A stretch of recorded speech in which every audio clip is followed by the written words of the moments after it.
Phone budget ni tak nampak murah tapi nampak cantik. Ini Redmi A7 Pro 5G. Walaupun harga dia macam ni, tapi dia best untuk kegunaan harian. Ya ke?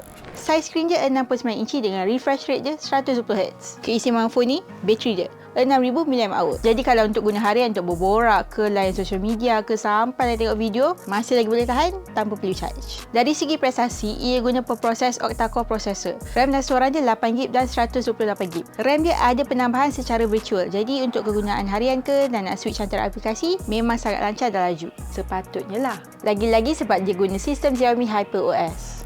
Dia ada 3 pilihan warna, yang ni sunset orange, dan bila kena cahaya, design dia lagi cantik. Dekat belakangnya ada satu saja kamera, 13MP AI kamera, dan juga kamera depan dia 8MP. Tapi apa pros dan cons dia pula? Pros untuk phone ni, kapasiti bateri dia besar, 6000 mAh.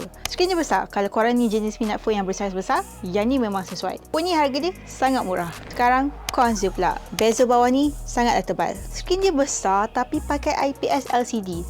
Warna dia tak cantik sebenarnya. Kamera utama dia 13MP sahaja. So hasil gambar dia, secara jujur saya cakap, tak cantik. Agak terlalu overprocess. Kalau korang tengah cari telefon harga bajet yang ringkas tapi boleh guna untuk hari-hari, Redmi A7 Pro 5G ni pilihan yang baik. Jadi macam mana? Korang berminat tak nak beli phone ni? Cuba komen kat bawah.